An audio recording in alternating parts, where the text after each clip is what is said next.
Welcome to Let's Talk Kenmore, a lighthearted podcast aimed at connecting our listeners to their local government and demystifying the role of government in the city of Kenmore.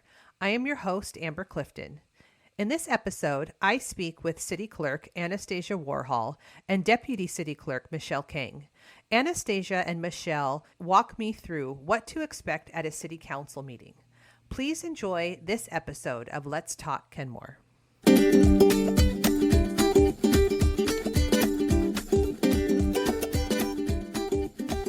Welcome to Let's Talk Kenmore. I am here today with our City Clerk, Anastasiya, and our Deputy City Clerk, Michelle. And Anastasiya and Michelle are going to educate me and you about our City Council here in the city of Kenmore.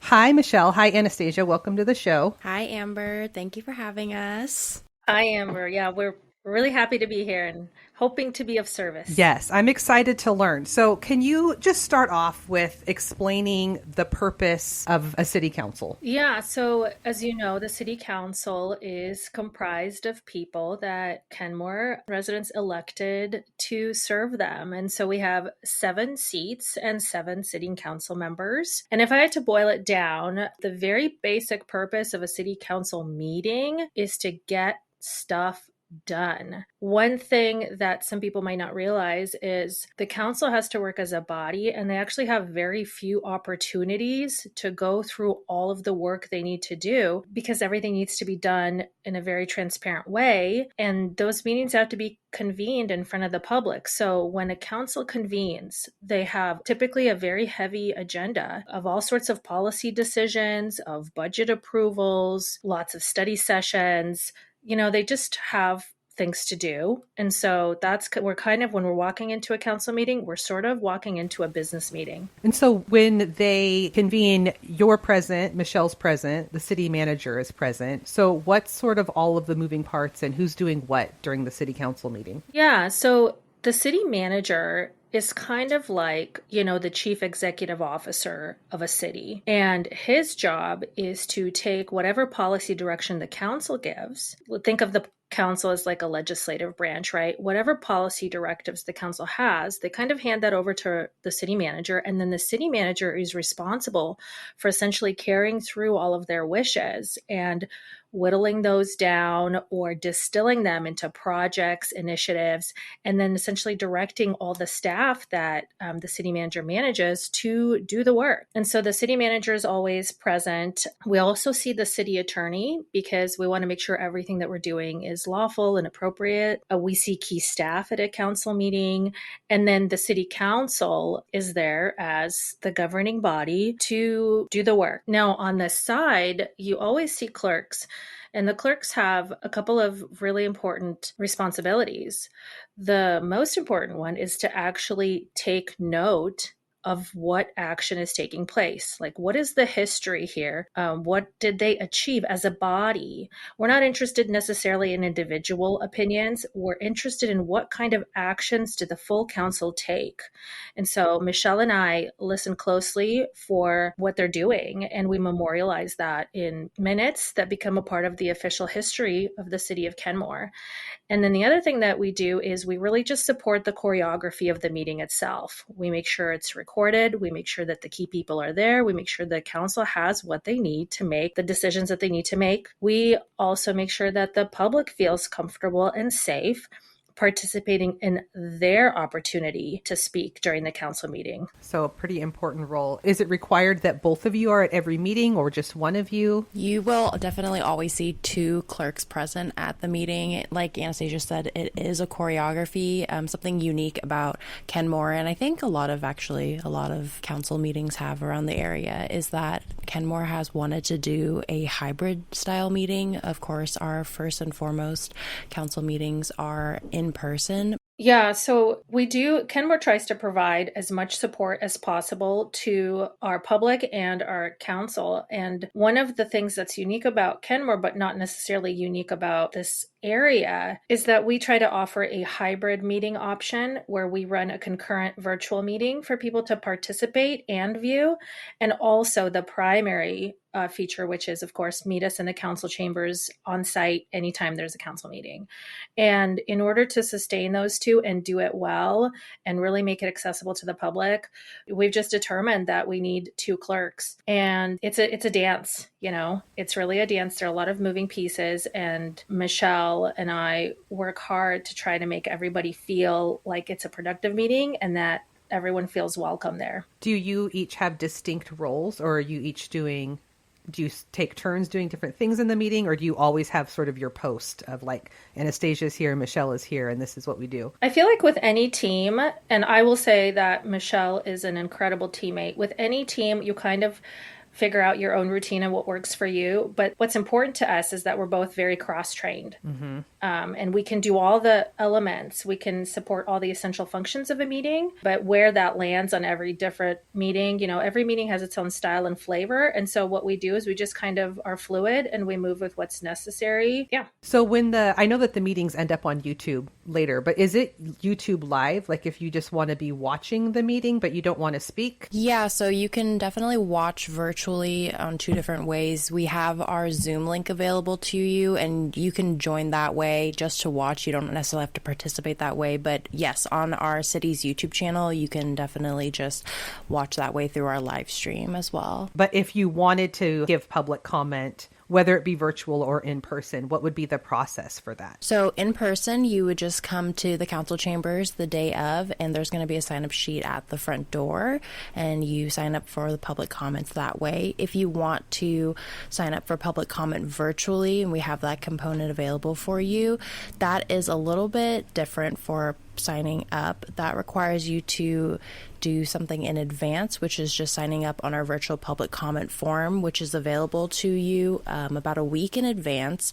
The sign-up form is available online on the city's website, which you can access through the City Council's page on the website, and the link is available on the City Council agenda packet. It's available on the calendar for the day of the City Council meeting, and it's just available on all different platforms as well. And if you can't access it or don't know where, you're always welcome to email us to get access to that. But that closes at noon on the day of the council meeting that you're wanting to comment on. And so on your end, when these virtual comments are coming in, like what does that look like on your end to like organize it? And how do you know when someone is up and when their time is up? Do they go into some sort of queue when it's their turn to speak? I think it's important to highlight is, like, nobody wants to fill out an extra form, right? We want to remove barriers and allow people to be able to jump in and at the appropriate time connect with their city council.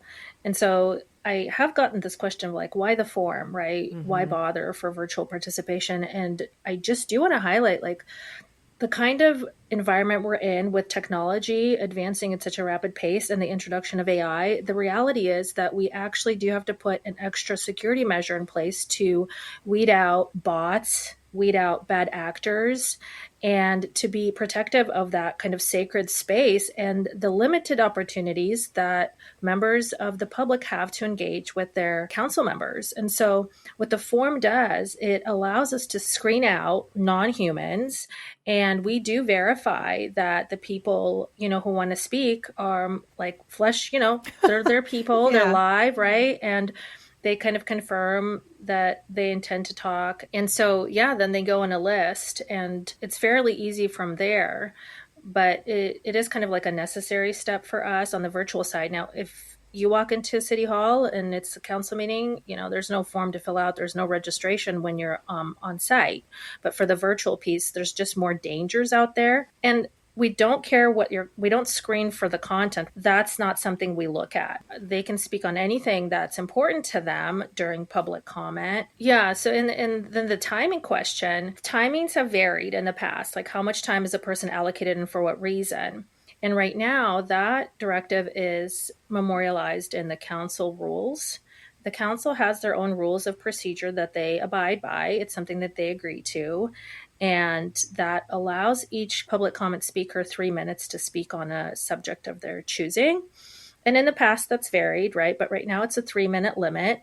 And I think it's just a way of the council, like for them to try to strike a balance in allowing as many people to speak as possible, but then to go back to their primary role, which is to get stuff done. Right. And so right now there's a 3-minute limit for each person that's signed up to speak for public comment, and also a 3-minute limit for public hearing comments as well. Is that right, Michelle? That is right. There's like an extra little caveat where if more than 20 people have signed up for public comment, then they limit it to 2 minutes per person. And then for public hearings, then it drops from, if there's more than 30 people that have signed up, it drops to 2 minutes per person. So there's just like a little extra. But we make note of that when people sign up, and there's like a sign at the door letting you know. Okay. So sorry, you referenced public comment and public hearings. What's the difference between those two? Yeah, I'm so glad you asked. So, you know how I originally was talking about how, like, when we're walking into the city council meeting, we're like walking into a business meeting, and like imagine if we were to walk into a boardroom and we saw these people and they're talking about important things. It's a little bit like that. But there are a couple of sacred segments of that meeting whereby the residents and citizens and community members get to engage in a different way. They get to actually bring their concerns to the council. And so there's at least, 2 opportunities. One is called public comment. Think general public comment on any type of matter that you want to talk about, anything that's important to you as a community member. So that doesn't have to be anything that anyone even talked about on the agenda that night. It's just whatever you feel That's like. correct. Okay. That's correct. And now that as it's written right now, public comment is for general comments, anything that's important to you, right? Now there's a more formal avenue whereby the council takes testimony, and that's called a public hearing opportunity. And the RCWs, so the law, requires the council to take testimony on specific matters, specific issues. A really obvious example and a very common example is there are public hearings held anytime the council wishes to adopt a budget, for example. So when you hear that there's a public hearing, what it means is it's just a more formal way to capture testimony, a more formal way to take record of that and to tie it to a specific subject or a specific issue. So that's the specific opportunity for comment versus general public comment where you can talk about anything. And, in order to keep the meeting moving and flowing, sometimes the mayor, who's the presiding officer, he's responsible for making sure everything is moving fluidly. Sometimes you'll hear him say, this is a public hearing tied to this subject, and so please stay on subject. Because if we're talking about the budget, we shouldn't be talking about trees, right? Or whatever. Like it's an example, but so that's part of what his role is, and it's to making sure that the meeting is productive. Right. And is that also 3 minutes, though? If you're speaking at a public hearing versus just public comment, they're both 3 minutes. Yeah. So what happens when you're approaching your 3 minutes, whether you're in person or on a call? Is there a warning? So in the council chambers, there is a giant projector above the dais where the council sits. You see a giant countdown clock starting at the 3 minutes. And so when you go up to the podium where you're speaking in the microphone to give your public comments, you'll see that the countdown starts. You'll see it as you go. There's no time, we're not indicating to you by any means that your timer's going down. It's just that timer. Once it goes down to 0, the clerk will kindly tell you that your time is up. Gotcha. And is there a timer on their end if they're calling in? Yes, yeah. It is shared virtually. I am usually the one that's sharing the timer, so I share it through Zoom so the person that is speaking virtually can see it as well. So everyone has visual on the timer.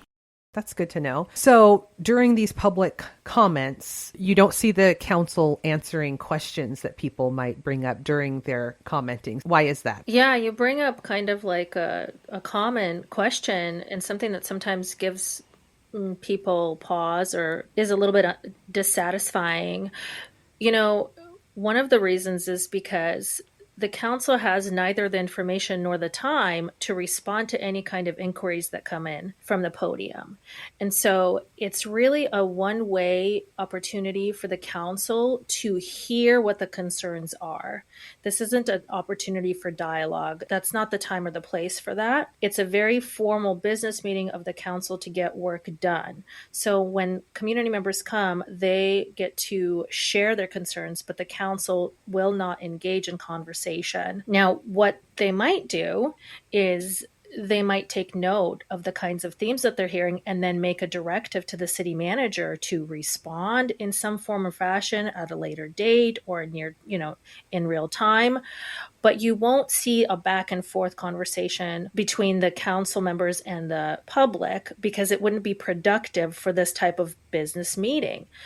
Now, there are other places where that is important and that's realized, or there are other avenues where the council gets to engage with their citizens. And so where we see that is like a town hall or an open house, or one really special thing that they do, which I think is an awesome way to get to know your council and talk freely in a less like sterile environment, is their coffee with council opportunity. I don't know how many people know that, but you can literally sit down and have a cup of coffee with your council members and just chat about what's important to you. And then they will be able to engage in a dialogue because they're out of that very formal setting, but they will not be able to talk back and really connect with you during the meeting. It's just a way for the residents to make their concerns known and, importantly, get those concerns into the record. Right. So I've got a couple of follow-up questions. So Coffee with Council, is it all the council members? So Coffee with Council, you can check our city's website calendar for those specific dates. But as far as I'm concerned, they are the first Monday and third Saturday of every month. It is definitely not all of the council members all at once. Some of the council members sign up for them, and you can email us ahead of time, and we're happy to tell you which council members have signed up. It is generally between 1 to 3 council members. It's never going to be more than 3 council members that show up to those. But yeah, we're happy to tell you who is going to be there, who is signed up to be there. And is that at the hangar? It is at the hangar. Yes. That sounds fun. So if they do hear repeated themes in public comments, and then like you were saying, Anastasia, they might kind of make a note of it that, hey, this needs to be addressed. Is there a record of who in the public was bringing these topics up? And do you circle back to them and say, hey, just wanted to let you know that your public comment, like they're doing something about it now? Or how does the person know that it's being addressed? Yeah, I mean, I think that that's certainly the goal, right? We want everyone to feel heard. And if there is movement to be had, like if there's clarifications to be made, if there's information to be provided, if there is help or a service request that needs to be processed, like the city manager pays attention to that as well.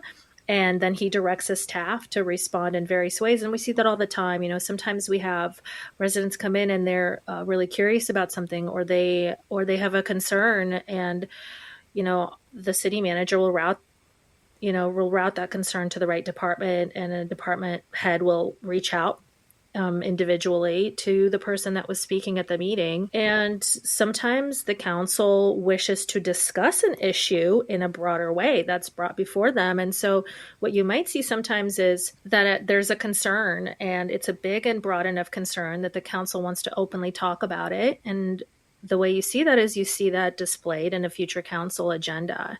So the mayor is responsible for setting the agenda, and he works with the city manager to plan out what things need to be done at the level of the council. And so you'll see study sessions where we talk about things that matter to the greater community, issues like trees and issues like pedestrian and bicycle safety and missing middle housing and the environment.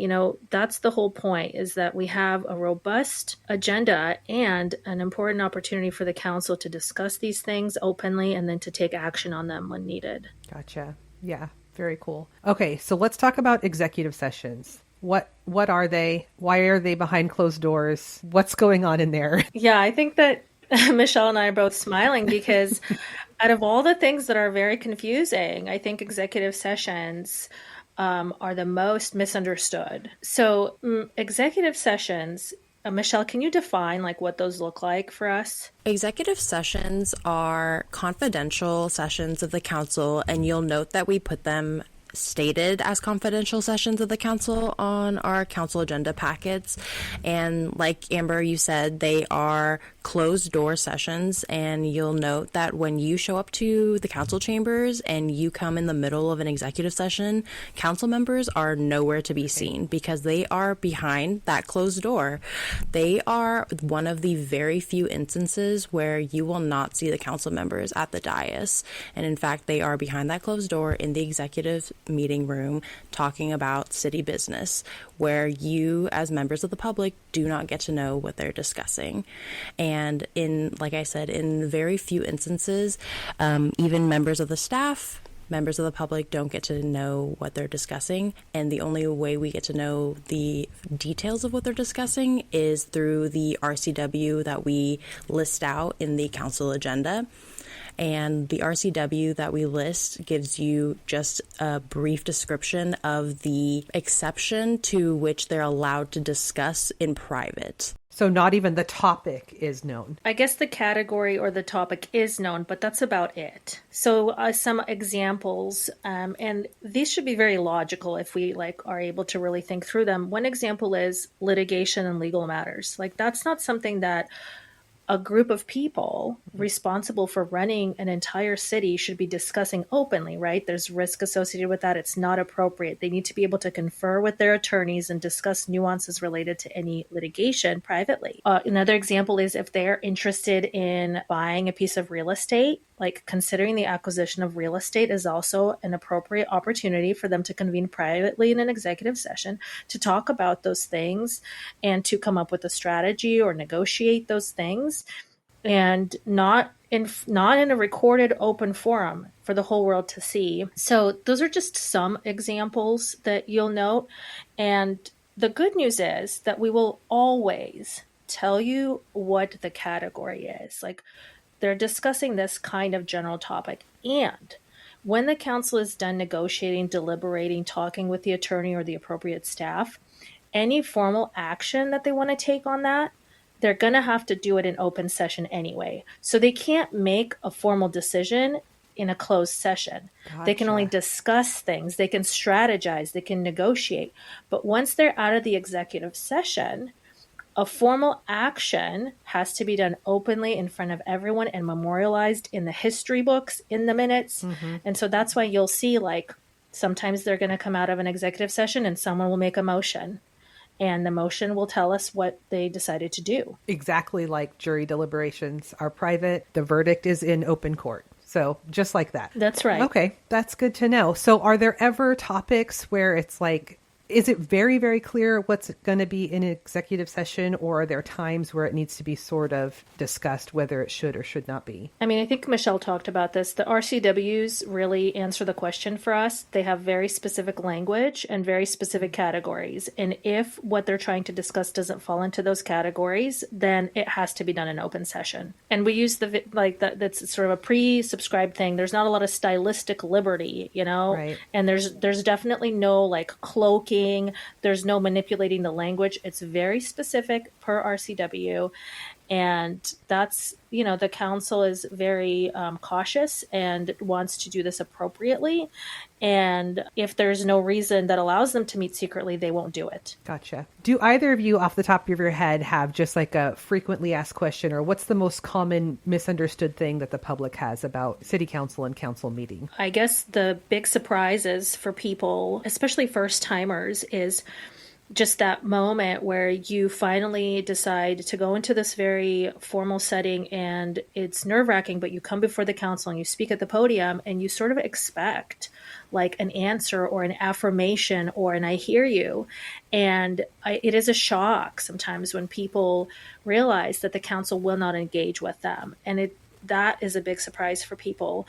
And then the second thing is the executive sessions. Why are council members, why did they retreat to the back room? What are they discussing? Why aren't we allowed to know? Mm-hmm. And so it is kind of a learning opportunity. And Michelle and I really try to make especially our first time guests, we really want to kind of wrap them into the experience and help them understand what to expect so that they feel more secure in knowing that they do have information about what is the choreography, how does the dance actually happen here, There's just a lot going on in a council meeting. You guys do such a good job of doing that, though. And I think this will help, too, just sort of explaining the nuances that, the layperson probably doesn't know. And you go in with certain expectations and not understanding why they're not met. And there's a very practical reason why. So thank you for sharing that.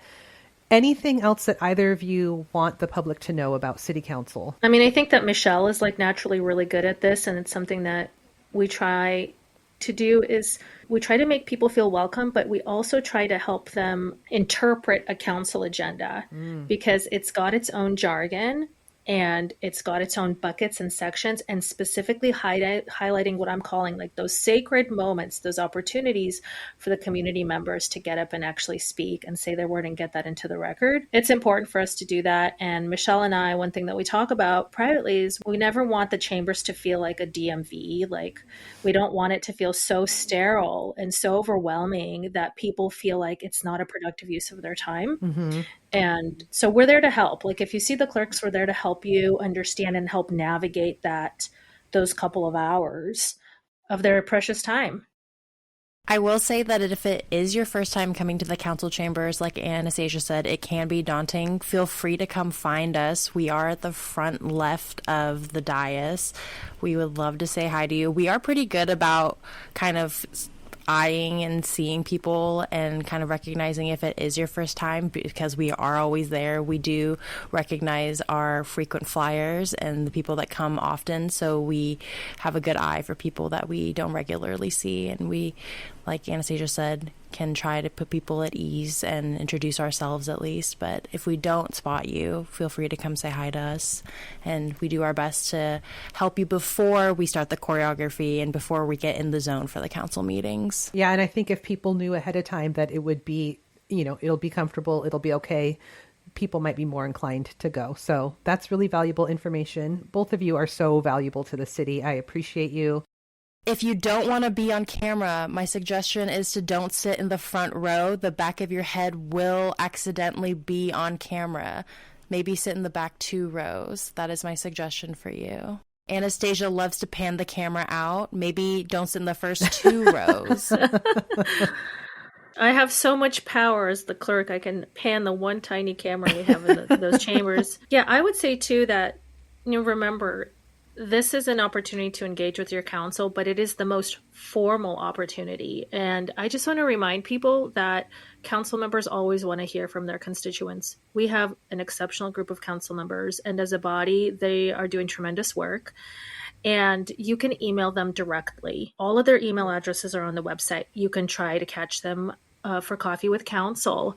You can keep your eyes open for any recurring town halls that we're going to have. And I know that we're going to have at least 2 a year. So just look for those opportunities, if those are less formal, and that might be something that is easier on your schedule as well. And then if you want a slow start in coming before a governing body, may I suggest putting in a plug for our incredible planning commission. The planning commissioners, they deal with a different subset of issues, mostly zoning and land use related things. But they're also a governing body, and they also have an opportunity there to hear from people who find that interesting and compelling. So come check them out. Really great group of people. And they meet on Tuesdays, and their schedule is on the calendar. So come hang out with our governing bodies. You'll see the clerks there too. Okay. We love to see our residents come and engage in their local democracy. Okay. You guys are everywhere. You go to both meetings, huh? Well, Michelle goes to both meetings. She's an overachiever. Gotcha. I am there. Planning Commission is the 1st and 3rd Tuesdays in the council chambers. Okay, well, thank you, Anastasia. Thank you, Michelle. I feel informed now, and I'm sure the public does too. You guys are so valuable. I appreciate everything you do in the city. Thanks for tuning in to this episode of Let's Talk Kenmore. Be sure to check back for more interesting topics and conversations. And as always, don't forget to ask yourself, where's the fun?